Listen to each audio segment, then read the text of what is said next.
Capítulo 3 A nave-mãe venusiana. Nosso pequeno disco voador deslizou em direção ao topo da nave-mãe, muito parecido com um avião chegando para aterrissar no convés de um porta-aviões. Enquanto eu olhava, uma escotilha curvada ou abertura apareceu, lembrando-me a grande boca escancarada de uma baleia. Aqueles que viram as fotografias desta nave-mãe vão lembrar que ela tem um grosso nariz curto inclinado ligeiramente para baixo. Esta escotilha estava situada na extremidade do corpo cilíndrico principal, pouco antes do início da inclinação do nariz. Quando descíamos já bem perto da nave-mãe, o disco voador entrou pela escotilha, inclinando para baixo, e começou a sua viagem para o interior desta nave poderosa. Aqui, pela primeira vez eu tive uma sensação de um baque na boca do estômago. Imaginei que isto era devido ao fato de que o disco voador não estava mais usando sua própria força, mas agora estava sujeito à gravidade da nave-mãe.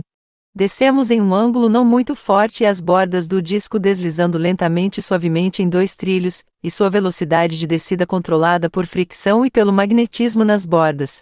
Eu achei que Orton tinha o controle completo do pequeno disco, porque por uma vez eu quase perdi o equilíbrio e ele parou a nave momentaneamente enquanto eu me recuperava. Em seguida, o lento deslizar suave continuou até que alcançamos o que eu considerei uma posição a meio caminho entre a parte superior e na parte inferior da nave-mãe. Aqui o disco voador parou, e a porta deslizante imediatamente se abriu. Eu vi um homem de pé do lado de fora em uma plataforma de cerca de 4,50 metros de comprimento e 1,80 metros de largura. Ele estava segurando algo que parecia ser uma braçadeira de metal presa a um cabo. Ele não era muito alto e eu acho que ele devia ter em torno de 1,65 metros. E eu notei que ele era de uma compleição mais escura do que as pessoas do espaço que eu tinha visto até aqui. Ele estava vestido com uma roupa de voal marrom similar na cor e estilo à usada por Orton no nosso primeiro encontro. Cabelos pretos apareciam por baixo de um tipo de boné. Segui Fircon para fora da nave de reconhecimento e Ramu veio atrás de mim. Orton foi o último a sair. O homem de boné sorriu e acenou para cada um de nós que saímos da plataforma, mas nenhuma palavra foi trocada. Da plataforma, uma rampa descendente de cerca de uma dúzia de passos levou-nos até uma das plataformas da nave enorme. Ao ser conduzido para fora delas, eu tive tempo de perceber que o nosso disco voador tinha se imobilizado justamente pouco antes de chegar a uma junção nos trilhos. Um par de trilhos em descenso continuava através da nave. Entre os trilhos havia um espaço escuro que impedia qualquer visão do que havia abaixo. O outro par de trilhos continuava direto a partir da junção logo antes onde o disco voador parou, e penetrava em um enorme hangar ou espaço de armazenamento em que eu podia ver várias naves de reconhecimento idênticas alinhadas sobre os trilhos. Este é o hangar de armazenamento onde as pequenas embarcações são guardadas durante os voos interplanetários, explicou Fircon, parando momentaneamente no degrau ao meu lado. Se tivéssemos ido a outro planeta, nossa nave de reconhecimento teria parado na plataforma apenas o tempo suficiente para nos deixar sair.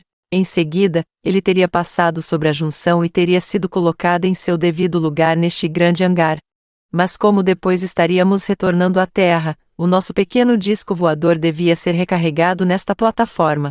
Olhei para trás e vi que o homem na plataforma já tinha deslizado o fixador ao cabo sobre a borda, flange, do disco voador de modo que conectou sua borda com o trilho inferior. Eu não tenho a mínima ideia de como essa operação de recarga foi realizada. Para mim o fixador parecia muito com um fixador grande de mecânico que se usa na Terra. Nem pude ver no que a outra extremidade do cabo foi ligada. Talvez o contato entre o fixador e o trilho foi necessário para completar o circuito. Mas é possível também que ali houvesse outra conexão invisível debaixo da borda do disco voador. Eu não queria causar mais demora fazendo perguntas. Embora não respondendo à pergunta que estava em minha mente, Fircon acrescentou: estas pequenas naves são incapazes de gerar a sua própria energia em grande quantidade e fazem apenas viagens relativamente curtas para fora de seus transportadores, antes de voltar para a recarga. Elas são usadas para um tipo de serviço de transporte entre as naves de grande porte de qualquer ponto de contato ou observação, e são sempre completamente dependentes da recarga da usina de energia da nave-mãe. Em nossa caminhada entramos em uma grande sala de controle, de forma retangular, com os cantos arredondados. Este quarto, devo dizer, era de cerca de 10,50 metros por 13,50 metros e por perto de 12 metros de altura. Com exceção de 2 portas, as paredes eram inteiramente cobertas com gráficos coloridos e mapas como aqueles do disco voador de reconhecimento, mas em uma escala maior e mais numerosos. Ao longo de todos os 4 lados da sala havia 3 filas de bancadas a partir das quais muitos instrumentos podiam ser observados e estudados. Um telescópio mestre estava na bancada superior, e outro sobre a bancada inferior. De ambos havia extensões eletrônicas para muitos instrumentos em outras partes da nave, tornando possível, me foi dito, a utilização destes 2 telescópios em vários locais na nave. Também neste quarto havia um instrumento robô que fui alertado para não descrever. Eu tinha notado uma versão miniatura do robô na nave de reconhecimento. Havia também várias peças de máquinas nesta sala de controle, nenhum dos quais, até onde eu podia ver, tinha quaisquer partes móveis. Eu teria gostado de parar neste lugar para uma observação mais atenta de todos esses gráficos, tabelas, cores, máquinas e instrumentos, e de ter sido autorizado a fazer perguntas sobre sua operação, mas este privilégio não me foi concedido. Em vez disso, nós passamos diretamente por esta sala de controle e através de uma segunda porta que nos conduziu para a sala de estar mais maravilhosa que me foi dado ver. Sua simplicidade e seu esplendor me tirou o fôlego e, me fazendo parar momentaneamente na passagem da porta, me maravilhei de sua riqueza e da decoração desta peça e da harmonia que se desprendia dela. Não sei quanto tempo levei para me refazer desta experiência inesperada, mas pude enfim olhar a meu redor para observar mais detalhes. O teto, pelo que pude avaliar, estava a 4,50 metros do chão e a peça não tinha menos do que 12 metros quadrados. Uma doce luz de um branco azulado a preenchia e mesmo assim não vi nenhuma forma de iluminação nem desigualdade no brilho. Ao transpor a porta para entrar nesta luxuosa sala de estar, minha atenção foi imediatamente absorvida por 2 jovens mulheres incrivelmente adoráveis que se levantaram de um dos divãs e vieram em nossa direção. Foi realmente uma extraordinária surpresa porque, não sei por qual razão, eu jamais havia imaginado mulheres como viajantes do espaço. Apenas sua presença, sua maravilhosa beleza, a simpatia que elas demonstravam ao se aproximarem para nos saudar, tudo isso junto ao padrão luxuoso desta espaçonave de outro mundo me fez ficar pequeno. A menor das 2 mulheres tocou minha mão numa saudação que em seguida reconheci imediatamente e ela se voltou e andou em direção à outra parte da sala. E aí, a maior, que parecia mais jovem, veio em minha direção e tocou ligeiramente minha face com seus lábios. A primeira mulher adorável veio novamente, segurando um pequeno copo cheio de um líquido incolor que ela me ofereceu. Emocionado pelo calor da simpatia dessas pessoas, agradeci e peguei o copo. A água, porque aquilo atestou ser água, tinha o gosto de água da fonte a mais pura. Ela parecia, entretanto, ser um pouco mais densa, com uma consistência de um tipo de óleo bem fino. Na medida em que eu a degustava, me esforçava para recuperar a compostura e para memorizar de uma forma indelével a imagem dessas graciosas e magníficas mulheres jovens em minha consciência. Aquela que me trouxe a água media cerca de 1,60 metros.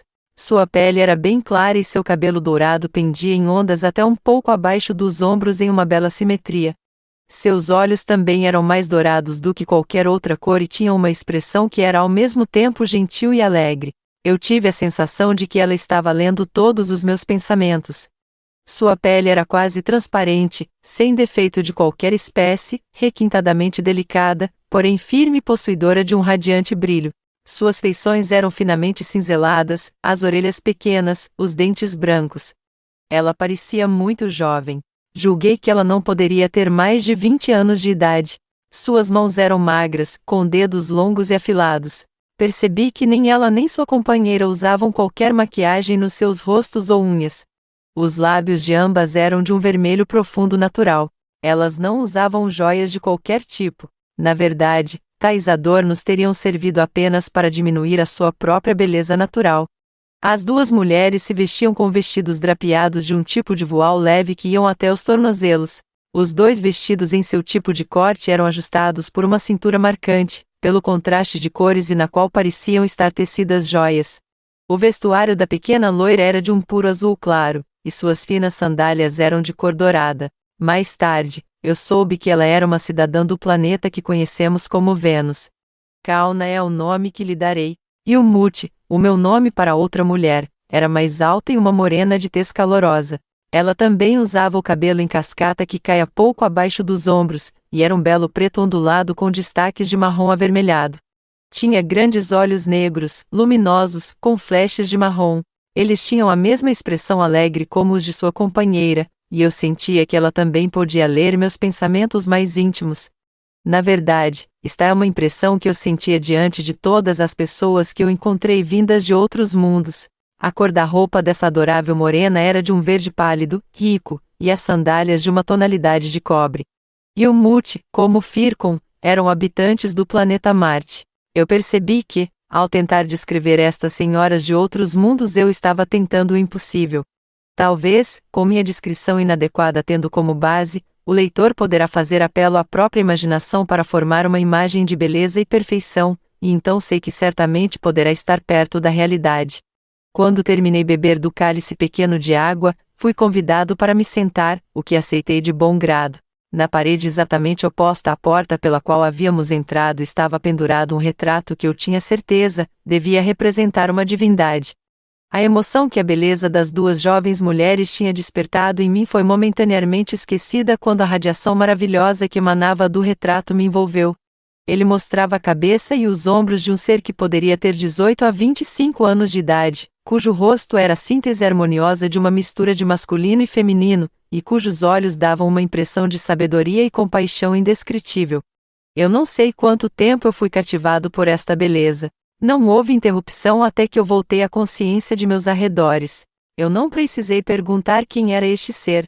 Kauna quebrou o silêncio, dizendo: "Este é o nosso símbolo da vida eterna. Você vai encontrar em cada uma de nossas naves, bem como em nossas casas.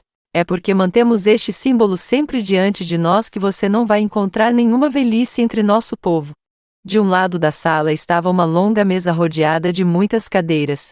Eu tive a impressão de que esta mesa era utilizada pelas pessoas da nave para as refeições, e talvez também como uma mesa do conselho. Eu tinha uma ideia de que o número de membros da tripulação se dividia em 3 categorias, embora eu só tivesse visto alguns até agora. Eu não recebi nenhuma confirmação dessa última impressão, mas minha ideia sobre a mesa foi confirmada por Fircon. Aprendi também que a maior parte da sala era usada como uma sala de estar da tripulação e seus convidados, quando os membros da tripulação não estavam em seus postos durante o voo. O resto do salão estava ocupado com divãs, sofás e cadeiras de diferentes modelos e tamanhos, muito semelhantes àqueles da Terra.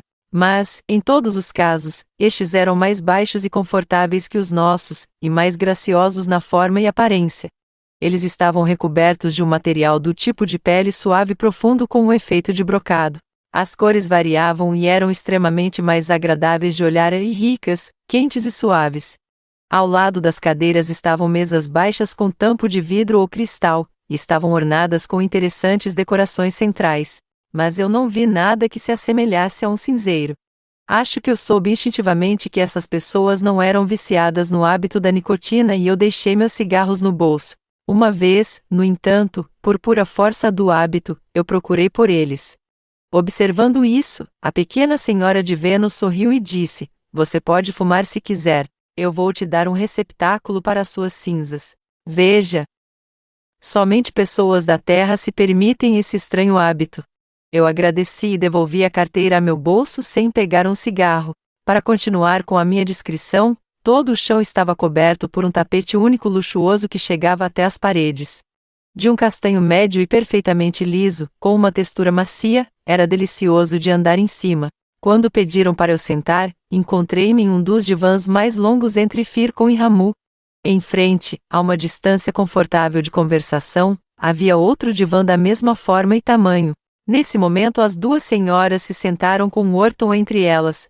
Eu ainda segurava o copo de água vazio na minha mão, e agora o coloquei sobre a mesa baixa em frente de nós. O material desta taça me interessou.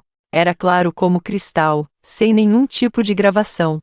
Aquilo não se assemelhava com o nosso vidro, nem com o plástico. Eu não tinha ideia do material de que era feito, mas tive a nítida impressão de que era inquebrável.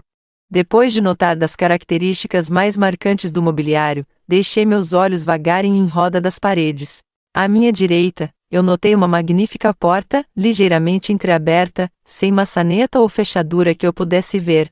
Kauna me disse que isso levava a uma sala de armazenamento, acrescentando: Nossa nave muitas vezes fica em longa ausência de nosso planeta quando nós viajamos para estudar o espaço. Nem sempre nós paramos em outros planetas durante tais viagens. Consequentemente, grandes instalações de armazenamento são necessárias para os víveres e os equipamentos. A porta que você vê ali na parede oposta, da mesma forma que esta outra que serve para a sala de suprimentos, leva a uma cozinha. Esta porta dava para a peça que eu supunha ser utilizada como sala de jantar. Eu não fui levado a nenhuma dessas salas. Eu estudei com interesse um grande quadro perto da porta na parede à minha direita. Mostrava uma cidade que, à primeira vista, parecia pouco diferente daquelas da nossa Terra, exceto que tudo era disposto em forma circular, em vez de se apresentar como uma série de retângulos como aqui. Mas a arquitetura era muito diferente. Eu mal sei como descrever isso, pois nenhum de nossos muitos estilos arquitetônicos se aproxima destas formas. Aqui havia a perfeição da leveza graciosa e delicada, que muitos de nossos melhores arquitetos modernos, mesmo se esforçando, jamais conseguiriam fazer igual. Era o tipo de cidade, de que os homens sonham, mas nunca viriam em nossa terra. Eu tinha adivinhado, antes de me ser dito, que a cidade retratada aqui era em Vênus, o planeta-mãe desta espaçonave. Do outro lado da porta havia mais um quadro, uma cena pastoral de colinas e montanhas, com um riacho que corria através do campo.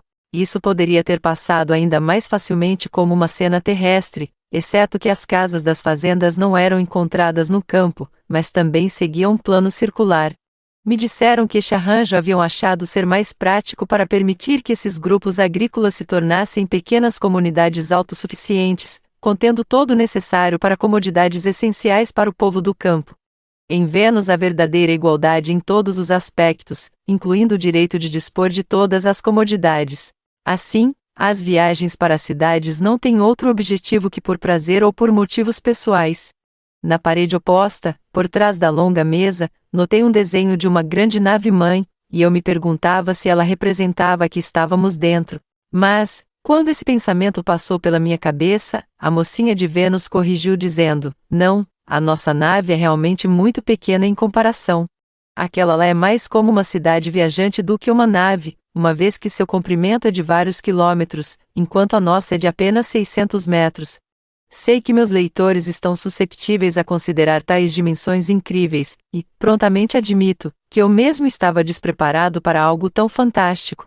No entanto, é necessário lembrar que, uma vez que aprendamos a aproveitar as grandes energias naturais em vez de depender da força mecânica, não deverá ser mais difícil construir cidades entre as paredes de naves gigantes do que no chão.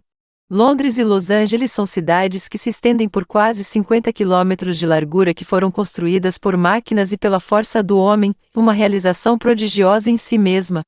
Quando a gravidade for dominada, as cidades aéreas para nós também poderão vir a ser uma realidade. Muitas espaçonaves deste tipo foram construídas, explicou Kalna, não só em Vênus, mas também em Marte, Saturno e em muitos outros planetas, mas elas têm por objetivo de contribuir para a educação e para o prazer de todos os cidadãos de toda a fraternidade universal. As pessoas são grandes exploradoras por natureza. É por isso que viajar em nossos mundos não é privilégio de alguns, mas de todos.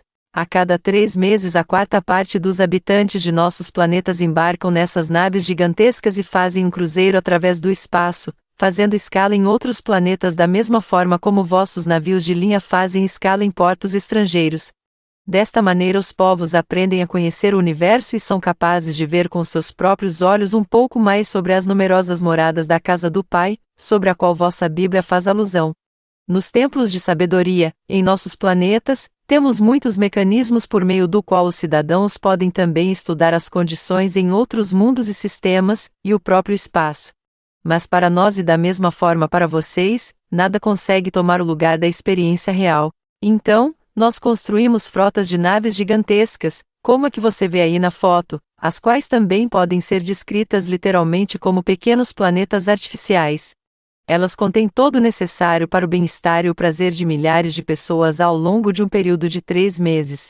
Fora a parte o tamanho, a principal diferença é que os planetas são de forma esférica, são divinamente feitos, e se movem em órbitas elípticas ao redor de um Sol central, enquanto estes pequenos planetas feitos pela mão do homem são cilíndricos e podem se mover através do espaço à vontade. Um conceito cada vez maior de nossos céus de estrelas se desenrolava diante dos olhos da minha mente enquanto eu contemplava a informação que eu acabava de receber. Gostaria de saber a quais outros planetas Ancalna se referia. Respondendo à minha pergunta mental, Orton adiantou: nossas espaçonaves não só visitam todos os outros planetas em nosso sistema solar, mas aqueles em sistemas próximos ao nosso. No entanto, ainda há planetas sem número nos sistemas infinitos dentro do universo que ainda não foram alcançados. Novamente, um pensamento de assombro deslizou dentro de mim. Logo que eu questionei mentalmente o que poderiam ter encontrado nos outros planetas em que eles tinham visitado, os olhos do venusiano brilharam e um pequeno sorriso passou pela sua boca, pois ele captava o meu pensamento. Ele continuou sem interrupção: sendo como única exceção os habitantes da Terra, encontramos os povos de outros mundos como sendo muito amigáveis. Eles também têm cruzadores espaciais gigantescos para o prazer e educação de seus semelhantes. Como nós visitamos os planetas deles e fomos bem-vindos, eles também visitam o nosso como amigos. É somente da Terra que esses cruzadores com passageiros jamais se aproximam. Nem será permitido fazê-lo, até que seus povos tenham uma maior compreensão da fraternidade, como também do universo além dos limites de seu próprio pequeno planeta. Durante os voos desse tipo, aqueles que estão no cruzeiro têm muito tempo de lazer, bem como horas bem definidas dedicadas à aprendizagem. Quando eles aterrissam em outros planetas, encontros de interesses sociais mútuos são realizados. Em suma, e ele deixou isso bem claro, os povos de outros mundos não são estranhos uns aos outros, mas todos são amigos e são bem recebidos onde quer que cheguem. Nós consideramos os planetas por todo o universo como sendo de um vasto mar de vida. Os milhões de planetas distantes que ainda não foram visitados serão explorados quando tivermos melhorado nossas naves espaciais. Existem alguns planetas tão distantes de nosso próprio sistema que levaríamos 2 ou 3 anos para chegar até eles. Entretanto, no nosso sistema, a distância entre planetas podem ser cobertos dentro de algumas horas a alguns dias. Pensando em nossa concepção de distância, exclamei: isso é surpreendente para mim. Em que velocidade vocês viajam para cobrir distâncias tão grandes em tão pouco tempo? A velocidade para nós, respondeu ele, não significa a mesma coisa que para vocês. Porque uma vez que uma nave é lançada ao espaço exterior, a velocidade da nave é igual à atividade que existe no espaço. Em vez de ser artificialmente impulsionada, como são os seus aviões, nossas naves viajam nas correntes do espaço. Eu imaginei alguma pequena esperança para o nosso progresso eventual na Terra quando eles admitiram completamente que, nas primeiras tentativas de conquistar o espaço, os habitantes de Vênus e os de outros mundos tinham sido confrontados com exatamente os mesmos problemas que estão nos segurando hoje. Mais uma vez, eles enfatizaram que a gravidade deve ser dominada como um primeiro princípio no caminho para as viagens espaciais.